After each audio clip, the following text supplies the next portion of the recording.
Hello दोस्तों, मेरे channel में आप सभी का स्वागत है। आज मैं करवा चौथ की कथा सुनाने जा रही। पौराणिक कथा के अनुसार इंद्रप्रस्थपुर के एक शहर में वेद शर्मा नाम का एक ब्राह्मण रहता था। उसके 7 पुत्र और वीरवती नाम की एक पुत्री रहती थी।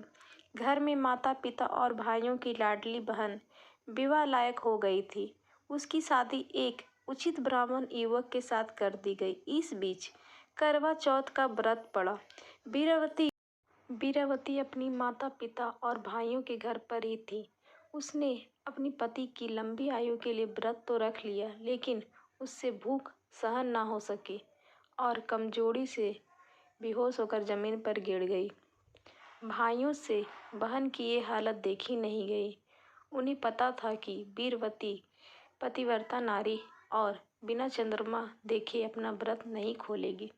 इसलिए सभी भाइयों ने मिलकर एक योजना बनाई जिससे उसकी बहन भोजन ग्रहण कर ले। बहन का व्रत खुलवाने के लिए एक भाई बट के पेड़ के पीछे दीपक और चलनी लेकर चढ़ गया।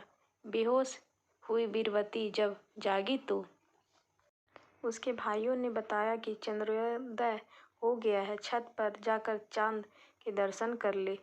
भाइयों की बात में आकर वीरावती काफ़ी व्याकुल हो गई और छत पर जाकर दीपक को चंद्रमा समझकर अपना व्रत खोल लिया। वीरावती ने व्रत खोलने के समय जैसे ही भोजन ग्रहण करना शुरू किया, उसे अशुभ संकेत मिलने लगे। पहले कौर में ही बाल आ गया, दूसरे कौर में छींक आई और तीसरे कौर में उसे अपने ससुराल वालों से निमंत्रण मिला। ससुराल के निमंत्रण पाकर वीरावती एकदम से ससुराल की ओर भागी और वहां जाकर अपने पति को मृत पाया। पति को इस अवस्था में देखकर वो रोने लगी और करवा चौथ के व्रत के दौरान हुई किसी भूल के लिए खुद को दोषी मानने लगी।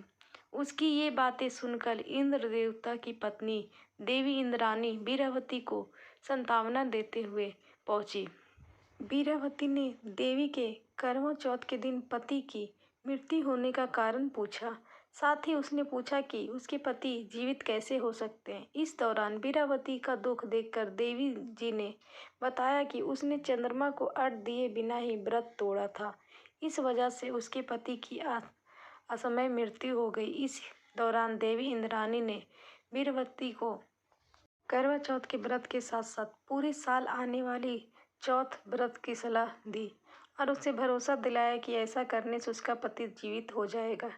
इसके बाद वीरावती सभी माह के व्रत पूरे विश्वास के साथ रखने लगी। वीरावती को व्रत से मिले पुण्य के कारण पति फिर से मिल गया।